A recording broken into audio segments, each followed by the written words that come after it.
को आदर से बुलवा लिया और सबको यथा योग्य आसन दिए गए।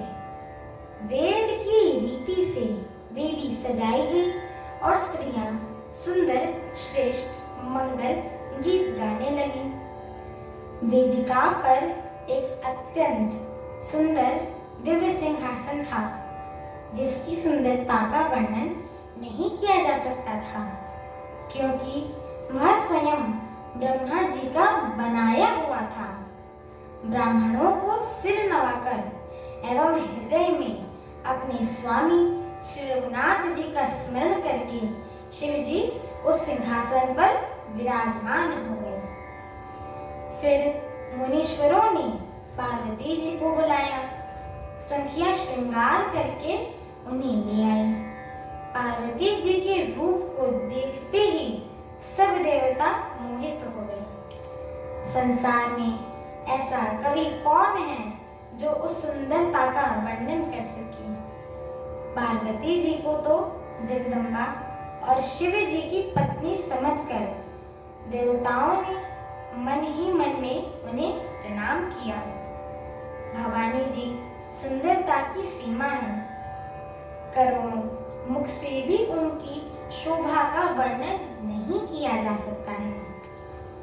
जगत जननी पार्वती जी की महान शोभा का वर्णन करोड़ों मुखों से भी नहीं कर सकते।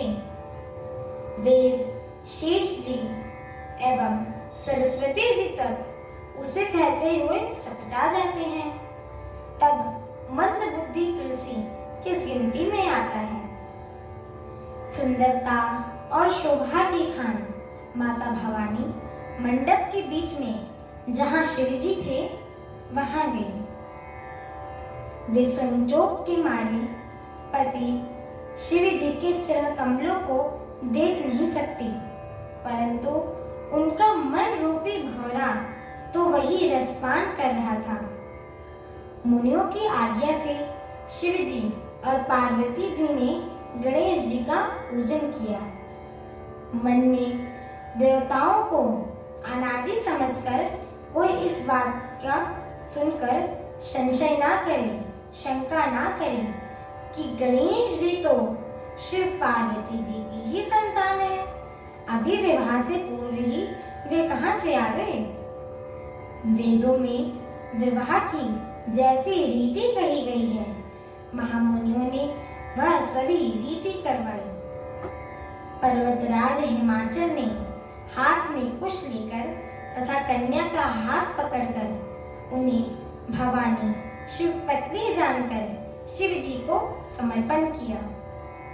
जब महेश्वर जी ने पार्वती का पाणी ग्रहण किया, तब सब देवता हृदय में बड़े ही हर्षित हुए।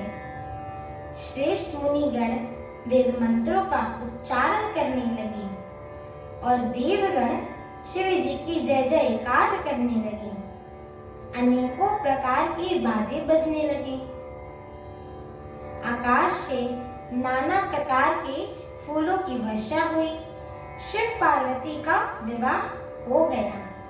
सारे ब्रह्मांड में आनंद भर गया।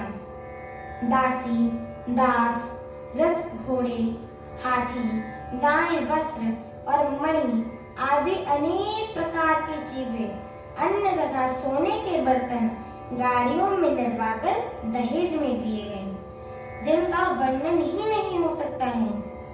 बहुत प्रकार का दहेज देकर फिर हाथ जोड़कर हिमाचल ने कहा कि हे शंकर, आप पूर्ण काम हैं, मैं आपको क्या दे सकता हूँ। वे शिव जी के चरण कमल पकड़ कर रह गए। तब कृपा के सागर शिव जी ने अपने ससुर का सभी प्रकार से समाधान किया। फिर प्रेम से परिपूर्ण हृदय मैना जी ने शिव जी के चरण कमल पकड़े और कहा कि हे नाथ, यह उमा मुझे प्राणों के समान प्यारी है। आप इसे अपने घर की टहलनी बनाए रखिएगा और इसके आप सब अपराधों को क्षमा करते रहिएगा।